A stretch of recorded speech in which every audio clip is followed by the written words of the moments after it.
Ang advantage, yung sisiw kasi, kapag nanggaling pa sa malayong lugar, mataas yung mortality pagdating sa farm. Oo, tama, tama. So, meron.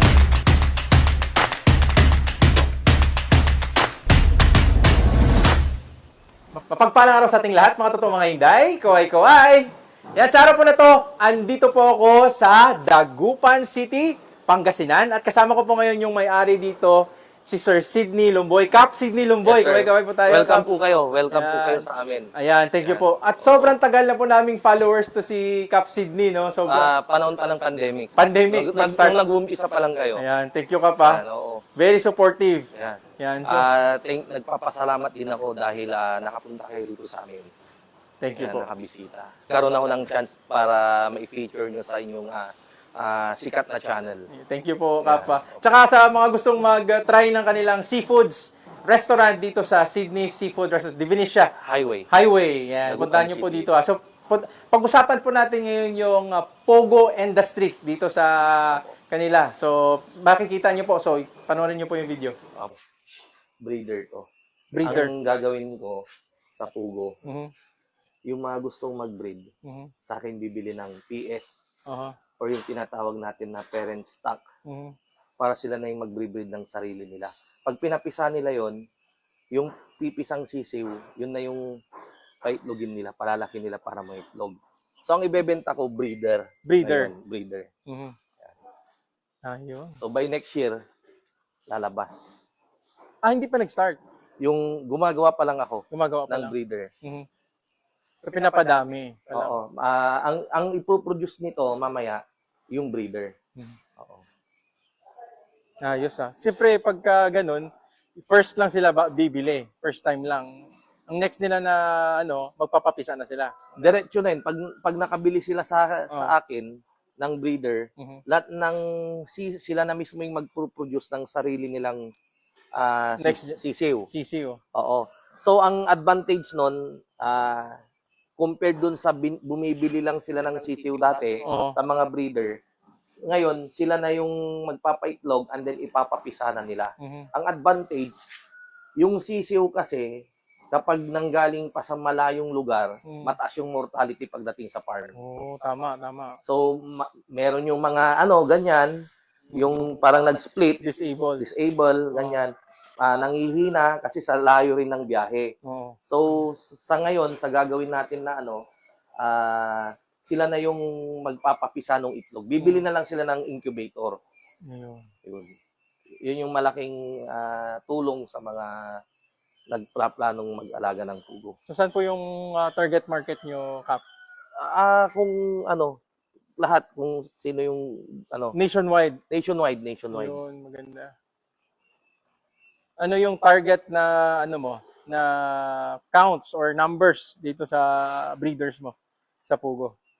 Siguro, For before releasing, gaano karami? Para at least alam nila na ito yung papareserve ko kung mga panood nila yung video. kumbaga, kahit kung ilan yung, gusto nilang bilhin, let's say, 1,000 na female, Oo. so, papartneran lang naman yan ng, ang ratio kasi 1:3. Okay. Pero yung iba ang ginagawa 1:4. Pero ang practice ko 1:3. Mhm. So, halimbawa, pag bumili sila sa akin ng, sasagutin ko yung tanong nyo sa ganito. Mhm. Yung pag bumili sila ng babaeng 1,000 na breeder sa atin, ang mapuproduce nun ay marami-rami rin. Mhm. So, halimbawa, 1,000, may ito ka ng 80%, so 800 yon. Mhm.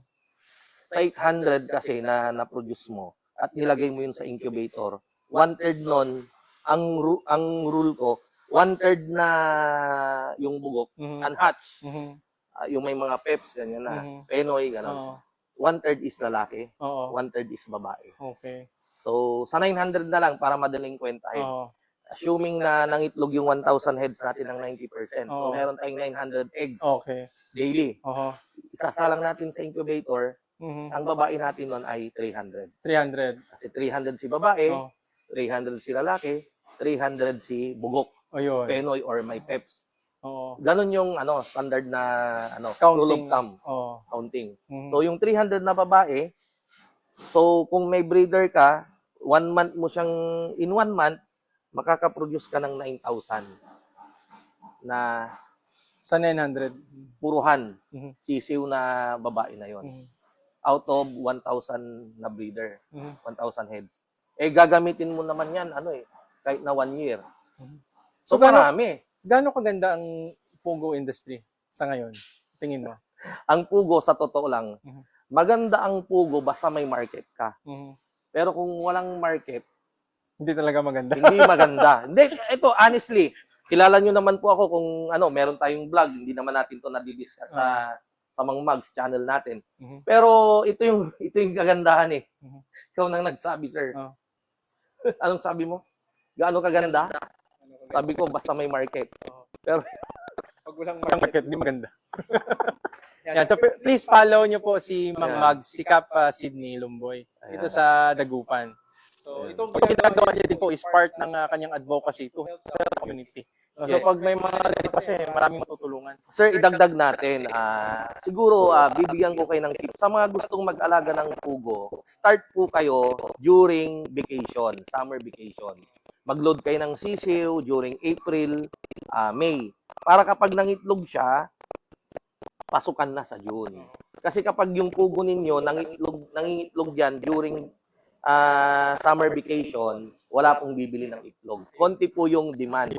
Marami yung supply, kaya nagbabagsakan yung presyo ng itlog. So, ang best way, mag-load kayo during summer vacation para pag nangitlog, pasukan na, hindi nyo na problema yung market. Mataas na rin yung presyo. So, yan yung best na technique. Gandang technique na yun. So, sa mga nagpupugo kasi, ito yung mga target market mo, yung mga binibentahan mo, yung sa school. Yes. Diba yung mga quick. Ayun. Yan. Baon ng mga bata, Ayun. ganyan. Oo. Ngayon, kung walang pasukan, 90% ng buyer ng itlog ay yung mga nagtitinda sa mga elementary school, Oo. high school. Oo. So, pag walang pasok, syempre, walang bibili, walang estudyante. Ngayon, ang market lang ng pugo, yung gumagawa lang ng mga chop suey, ganyan. Yun. So, yun. So, malit yung demand. So, tandaan nyo po yung mga tumanginday. Dapat yung may jokes pa tayong may pasok na, doon na dapat mag-start na mangingitlog. Oo, itatiming. Timing mo. Oo. Para, pag nangitlog yan, pasukan na. Ngayon, bago tumama yung summer vacation next year, for calling naman na yung pugo natin. Oo. So, ikakal na natin yan. Load ulit tayo ng panibago. Panibago ulit. Ayan. Ayos. So, yun yung technique. So, sa isa 900 po yun, Cap, na Pogo. Ilang months niya pwedeng maging profitable? Or yung kanyang peak na nagpo-produce pa rin siya ng itlog? Years by takes years? Yung breeder or yung for egg consumption? Sa consumption sa egg na, Okay. pag Ano nakaproduce na siya? siya? Depende kasi yan eh. Dahil nga yung alaga natin ay may buhay. Depende yan kung maayos yung management natin. Kung maayos yung management natin, aabot siya ng mga 1 year. 1 year? Na very productive pa siya. Oo. Pero kung medyo, siguro mga 8 months, ganyan, minsan kinakal na. Ayun. Yan. And then, i-consider din natin yung presyo. Kasi kahit na mataas pa yung production, kung sobrang bagsak naman na yung presyo, hindi ka nakikita, so pwede mo na siyang ikal. Ayun. So sa calling, meron din kita? Meron din kasi mabebenta mo rin siya ng 7 pesos ang isa. Isang Oo. Pogo? Oo. Ayun. So, 7 pesos ang isa. inaano ba yun? Diniserve din ba sa restaurant? Oo, iniihaw nila, ganyan. Yung mga nag-iihaw dyan sa mga, sa kanto, Okay. minamarinate nila, tapos iniihaw siya. Binabarbecue. Okay. Quail barbecue. So, Cap, yung Pogo industry, may, halimbawa, nag-start ka. Any chances na malugi siya? Ano ba yun? Yung pwede nilang i-prepare na dapat hindi ko na to gagawin para hindi kayo malugi. Alam nyo, to tell you honestly, ang pugo industry, sobrang mahirap kasi nga, kapag tumatama yung bakasyon talaga, talagang sobrang bagsak ang presyo. Parang ngayon, ang presyo na lang ng isang itlog ngayon ay piso. Oo. Samantalang kapag shortage, umaabot yan ng 160 to 170. Okay. Yung wholesale price sa mga farm gate. Ngayon nga piso, so kahirapan. Dumudugo yung mga ngayon. Yung Mga growers. Mga pugo, yung mga growers. Unlike dito sa puti natin, sa layers natin. Ayun, isang good question. Diba? Anong comparison Advantage. nun? Oo. Tumama man yung bakasyon, sabi na nating bababa rin yung presyo, pero mabebenta at mabebenta mo yung itlog. Mhm. Itong si Pugo, pahirapan. Mhm. Ibagsak mo na nga yung presyo, ang hirap pang ibenta yung itlog. Kasi nga liliit. Ganyan lang kaliit, so medyo mahirap siya pag ano. So, At saka ano rin kasi, yung puti, maraming paggagamitan eh. okay. Pwedeng, di ba, number one dyan, yung pang-ulam, Oo. prito natin. Oo. Oh. Yung mga bake shop, Pastries. gumagamit. Oo, Oh, yun. yan, marami, malawak yung ano, Yung scope niya, yung itlog. scope niya. Kaya, mabebenta at mabebenta pa rin. Yun, so comparison. Pero kayo, Kap, ilan yung meron kayo nito? Gano'ng karami? Yung pag-start ko kasi dati, di ba nakapagkwento ka, dito ka talaga Oh, nag-start. ako nung nag-start, pinakamarami kong pugo, 30,000. Ayun. So, nangingitlog yan ng at least 24,000 eggs daily. Ayun. So, meron akong pugo dito, Mhm. dadalhin ko ng bayambang Mhm. para i-rolling yung na-produce kong itlog. Oo. Pagdating ko ng bayambang, nabenta ko na yung pugo na galing ng dagupan. Oo. Pagbalik ko naman, kukunin ko yung itlog ng pugo ko doon sa bayambang. Pabalik naman yun ulit dito. Okay, balik. Oo. Dalawa yung farm ko eh. Ganunan talaga. Oo, ganunan. So, daily yun. Daily. Yun. Kaya lang, sabi ko nga, bakit ko binabalikan? Very challenging eh. Ang daming challenges eh. Unang-una, itong pugo, ang naobserban ko dito during, yung nag-grow ako, maraming namamatay daily. Na maaaring hindi nila sinasabi sa mga video. Actually, daily, mayroong mga mortality yan. At ang number one na cause ng mortality ay yung prolapse. Sa manok kasi meron tayong prolapse eh. Yung sumasabog, lumalabas yung kanyang reproductive organ hanggang sa nababasag yung itlog. Ang cause nun, dahil sa lighting. Mhm. So sa pugo, ginawa natin yan, hindi natin siya pinailawan, in-apply natin yung lighting program sa manok. Mhm. So very successful. So yun yung i-share natin sa kanila na Okay. kailangan magkaroon din ng lighting program. Kasi ito sir, babad. Dito tayo. Pag dumilim, sinisildi na natin yung ilaw, magdamag. So dapat itong mga to, pag nangingitlog na, patayin din natin yung ilaw Oh. para makapagpahinga din sila. Ganun. Oo. So, dapat ang lighting schedule niya, pagkatulog, patay din siya. Oo, gayahin din natin yung sa layers natin. Mhm. Galing. So, paano, ito Kap, ilang days siya bago siya mag-start na ng lay? Ayun, from day 1, magbilang ka lang ng 33 days. Nag-lay na siya? Maglilay na siya. At least may isa, dalawa na mangitlog out of 1,000 eggs. Oo. Oo. So, minsan din yung sa RTL, Mhm. minsan nagkakaroon din ng dayaan yan. Mhm. Kasi binebenta nila as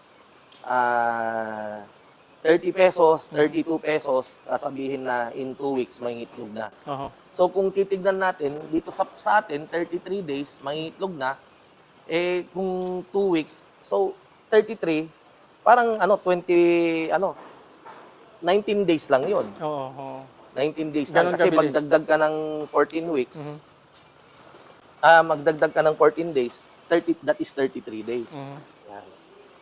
So, ayun. Mas maganda pala pag ganun. Ayos Dito sa, Kap, sa Dagupan, o dito sa Pangasinan, gaano, sa tingin nyo, gaano karami yung pugo dito na nagpo-produce? Kasi halos lahat, mga kilala mo Ang pinakamaraming nagpo-produce sa mga bandang Pampanga, Nueva Ecija, Oho. Bulacan. Oho. Dito sa Pangasinan, hindi pa siya ganun karami. Okay. Pero compared nung mga time na nag-umpisa ako sa Pugo, kasi ito yung pinakauna kong negosyo talaga, Mhm. that is 27 years ago. Oo. Nung una, nag-uumpisa pa lang yung industry Oho. na ima-market mo pa talaga yung itlog. Ano yan, yung magugulat na lang sila, magtatanong kung ano yung binebenta mo itlog. Mhm. So, akala nga nila yung pinupulot lang sa mga damuhan Oo. na itlog Oo. ng pugo. Actually, ganun din yung una kong point of view ko doon. So, kino-culture pala siya. Ito, cultured na. Oo. Ito kasi siya, yung Japanese quail siya. Cotornix. Yun may mga din, Oo. mga breed din. Iba-ibang breed din eh. Oo. Pero ang pinaka-maitlog na strain ng pugo ay yung Japanese quail. Japanese quail. Oo. Ito yung ito ang ironic. Mhm. pag nagpaitlog ka ng kahit na anong itlog ng Texas, itlog ng pato, itik, at kung ano-ano pa, pagkapisa, at saka, para malaman mo kung alin yung lalaki at babae, kailangan mong isexing sa pamamagitan ng bent sexing. Gaganunin mo yung puwet niya, malalaman mo yung lalaki at babae. Si Pugo, merong technique na ginagawa. Ayun, ano yan? Si itlog, ipapisa mo. Pagkapisa, lahat ng kulay itim is lalaki. Lahat ng kulay brown is babae. Ayun lang, ganun kasimple. Ganon yung technique. Technique. Oo. So, bakit ano yung advantage ng ganon? Dati-rati, nung hindi pa na-discover yung ganong technique, kailangan mong lahat ng kumisa, palakihin mo.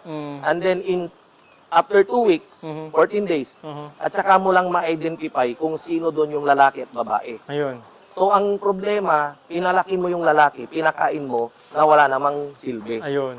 So, ito ngayon, nowadays, napakaganda na kasi nga, day old pa lang alam mo na yung lalaki at babae. Ayan. So, yung lalaki, itatabi mo yan. Yeah. Ngayon, anong ginagawa? Minsan, pinapakain nila sa hito, ganyan, Pwede. Niluluto, ganyan, pinapakain sa yung breeder ng aso, ganyan. So, yun yung advantage Mataas natin din yung dito. protein, ano? So, lahat po ito ay babae na? 99%. 99%. Oo, Ayan. 99%. So, doon sa kabila, So, doon naman ipapakita natin yung mga pugo na may lalaki, halo-halo. Yan. Kagaya nito, itim yung kulay. So, 99% lalaki ang mga yan. So, ang ratio is 3:1. Oo, tatlong babae, isang lalaki. isang lalaki. Pero yung iba, 4 na babae, Oo. isang lalaki. Pero mas mataas yung fertility rate Oo. kapag 1:3. 1:3. Yan. Ayun. So, tandaan nyo po yun, mga totoong Inday. yun. Dito muna tayo sa pugo. Oo, sa pugo. Ito, babae. Oo. Yan. So, pag babae, ito ganitong kulay, no? Brown. Brown. Brown siya. Ayan. So, medyo light color. At saka yung lalaki, dark. Oo, dark. Dark siya. color siya. Dark color. Ayan. Ayos, ah. So, abangan nila to by next year. Yung mga gustong mag-breed ng pugo, makakapag-avail sila sa atin ng breeder. Breeder yung ibebenta natin. Breeder. Kasi nga, di ba, parang let's say, nandito tayo sa Pangasinan, gustong magpugo ng taga Ilocos Norte, so yung sisiw, magtra-travel yan ng malayo.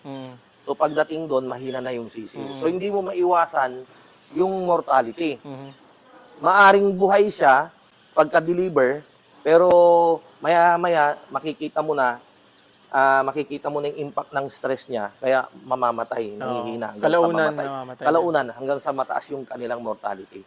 Ngayon, ang advantage nung bebenta natin sila ng breeder, bilis sila ng, let's say, 100 heads na babae, 100 heads na lalaki, ready to lay na yon, i-breed nila yun, bilis sila ng incubator, marami lang mga mabibili online, so sila na yung mag-hatch ng sarili nilang pugo. Ayan. So, yun yung kumbaga, solution dun sa problem Mga innovation sa innovation. Kasi before, yun ang mahirap kasi yung iba bumibili ng yung bata pa. Day old. Tapos alagaan, pero mataas ang risk ng mortality nga after dahil nga pag ita-transport mo ng maliit pa, so medyo hindi pa siya fully grown or yung kanyang immune system hindi pa ganun ka strong enough na i-fight yung stress.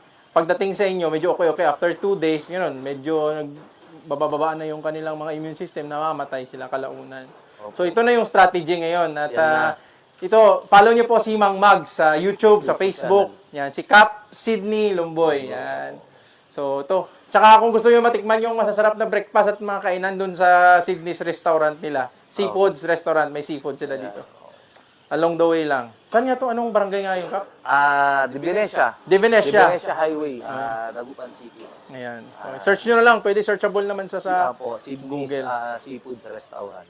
Ayun. So, yun. Sana marami kayo natutunan. Pero ngayon, after dito, ikot pa tayo sa iba. Kasi meron kang layered eggs, tapos mga layered na mga manok, tapos yung yung mga native pigs. Oo. Napunta namin. Yan. So, mga totoo mga Inday, kaway-kaway, happy farming. Kita-kita sa susunod na video. Please, don't forget to subscribe. Channel po namin, Pinoy Palaboy, at channel ni Sir Sydney, si Cap Sydney Lumboy, Mang Mugs. Thank you po, thank you. Yan. Please don't forget, okay? Yan. Happy farming! Kaway-kaway, mga totoong mga Inday. Kaway.